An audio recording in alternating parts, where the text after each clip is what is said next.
Husband ने मुझे नहीं बताया कि उन्होंने उनको कोई ख़तरनाक किस्म की धमकियाँ दी, जिससे मेरे हस्बैंड दिल बर्दाश्त हो कि कल रात को उन्होंने अपने आप को ख़त्म कर दिया। अस्सलाम वालेकुम। एक और सवाल लोन देने वाले ऐप्स के नाम। रावलपिंडी की मसूद नामी शख्स ने एक लोन ऐप से कर्ज़ लिया और फिर कुछ दिनों के अंदर वो लोन वालों ने दोबारा मसूद नामी शख्स से पैसे मांगने लगी, सूद समेत। मसूद नामी शख्स ने फिर कुछ दिन बाद पैसे थोड़े बहुत वापस कर दी, लेकिन कुछ दिनों बाद वो लोन कंपनी ने दोबारा सूद समेत पैसे मांगनी शुरू कर दी। तो उसके जवाब में मसूद नामी शख्स ने कहा कि मेरे पास पैसे मौजूद नहीं हैं। उस लोन कंपनी ने बाकायदा तौर पर मसूद नामी शख्स को हरास करना शुरू कर दिया, उनको बाकी रिश्तेदारों के सामने शर्मिंदा करने लगे, उनके ज़ाती डेटा लीक करने की धमकी देते रहे। इस दौरान मसूद नामी शख्स ने गले में फंदा डालकर ख़ुदकुशी कर ली। इससे पहले कि मैं आपको बता दूं कि ये लोन कंपनियां किस तरीके से काम करती है और किस तरीके से आपको अपने जाल में फंसाती है और ये असल में है क्या, उससे पहले हम इस चीज़ का तयन करते हैं कि ये मसूद नामी शख्स यानी पिंडी की रिहायशी जिसने गले में फंदा डालकर ख़ुदकुशी की, इसके ज़िम्मेदार कौन है। तो इसके बेसिकली ज़िम्मेदार पाकिस्तान में 3 तरह के लोग हैं, 3 तरह की कंपनियाँ।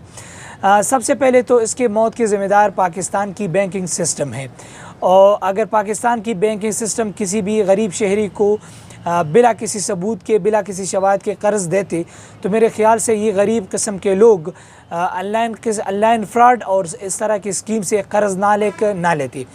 आप पाकिस्तान के जिस भी बैंक में जाते हैं तो आपको कर्ज़ देने के लिए आपसे कुछ दस्तावेज़ात मांगते हैं। उस दस्तावेज़ात में फिर आपके ज़मीन की दस्तावेज़ात भी शामिल होते हैं, आपसे सोना भी मांगते हैं। इसके अलावा अगर आप किसी जगह पर जॉब करते तो जॉब सिक्योरिटी भी आपसे मांगते हैं।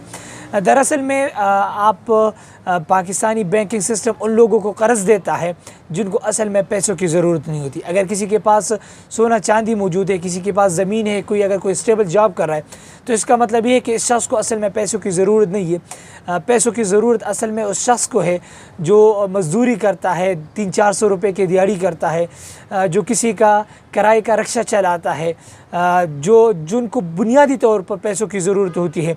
तो पाकिस्तानी बैंकिंग सिस्टम उन लोगों को कर्ज़ प्रोवाइड नहीं करती। तो अगर कर्ज़ प्रोवाइड करती तो आज मसूद नामी शख्स गले में फंदा डालकर ख़ुदकुशी ना करता। पहली वजह तो ये है।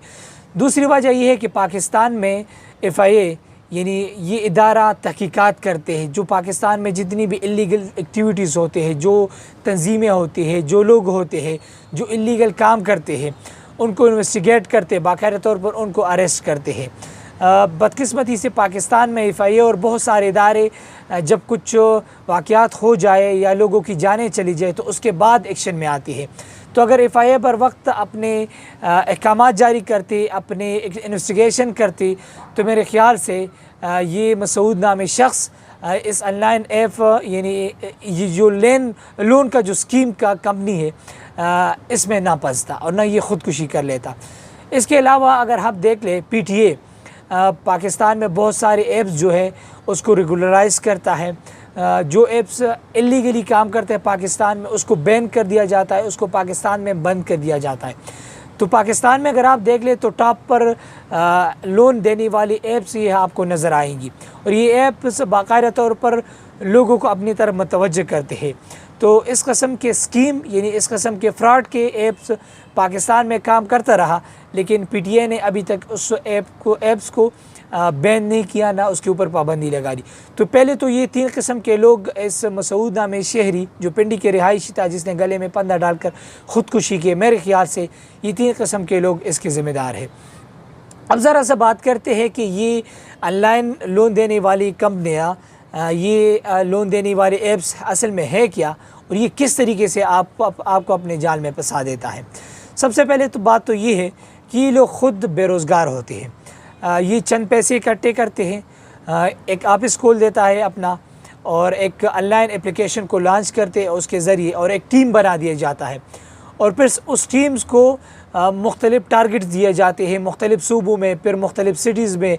हर एक शख्स को अलग अलग टास्क दिया जाता है, उसको टारगेट दिया जाता है कि आपने इस सूबे में, इस शहर में इस शख्स को आपने टारगेट करना है। तो हर एक शख्स को बाकायदा तौर पर टास्क दिया जाता है और फिर वो टास्क इस किस्म के, जिस तरह फेसबुक का एल्गोरिदम काम करता है। मसलन आप अगर सोशल मीडिया के ऊपर किसी एक वीडियो को देखते हो, उसको लाइक करते हो, तो आपको दोबारा बार बार उस किस्म की वीडियोस आना शुरू हो जाएगी फेसबुक पर। तो ये बिल्कुल ये ऑनलाइन जो ऐप्स है या लोन की जो ऐप्स है, ये बाकायदा तौर पर फेसबुक के एल्गोरिदम की तरह काम करती है।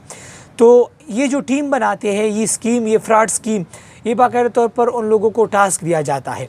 अब शुरू में भी और आपको सोशल मीडिया के ऊपर भी, फेसबुक के ऊपर भी दिया जाता है कि फ़लाँ किस्म के बर वक्त लोन आपको मिल सकता है, इतने दिनों में आपको लोन मिल सकता है, फ़लाँ किस्म की जो कंपनी है ये इतनी ट्रस्टवर्दी है, आप इससे लोन हासिल कर सकते हो।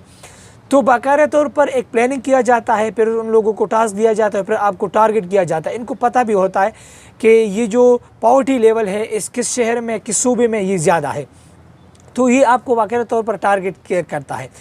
अब इस टारगेट के बाद ये ऑनलाइन ऐप्स के ज़रिए आपसे रब्ता किया जाता है, आपसे सारी बुनियादी मालूमात लिए जाते हैं। 10,000, 50,000, 30,000 अप टू 70,000 तक आप ये कंपनियाँ जो है वो लोन मुहैया करती है। शुरू में ये बिल्कुल ही सियासतदानों की तरह आपसे नरम लहजे में बात करते हैं, आपको यकीन दिलाते हैं और आपको एतमाद में लेते हैं और बाकायदा तौर पर आपसे एक एग्रीमेंट किया जाता है, आपसे आपकी ज़ाती डेटा हासिल किया जाता है और आपको कुछ पैसे यानी कुछ रुपए आपको प्रोवाइड किए जाते हैं और आपको एक बाकायदा तौर पर वक्त दिया जाता है कि आपने 90 डेज़ में इस लोन को वापस करना है।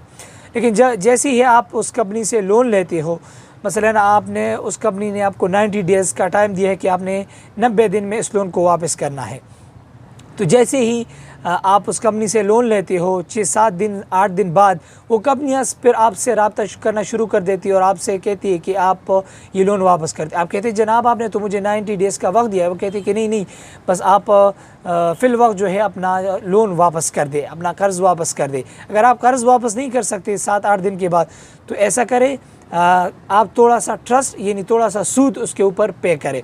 तो 6-7 दिन बाद आपसे वो थोड़ा सा 2-3 हज़ार या 6 हज़ार तक वो सूद लेता है। इस तरह 10 दिन बाद फिर दोबारा आपसे रब्ता करता है कि आप लोन वापस कर दें। उनको पता है इनके पास पैसे नहीं, तो फिर वो दोबारा आपसे वो सूद लेते हैं। मामलात इस हद तक पहुंच जाते हैं कि फिर आपके पास ना सूद के पैसे होते हैं, ना लोन वापस करने के पैसे मौजूद होते हैं।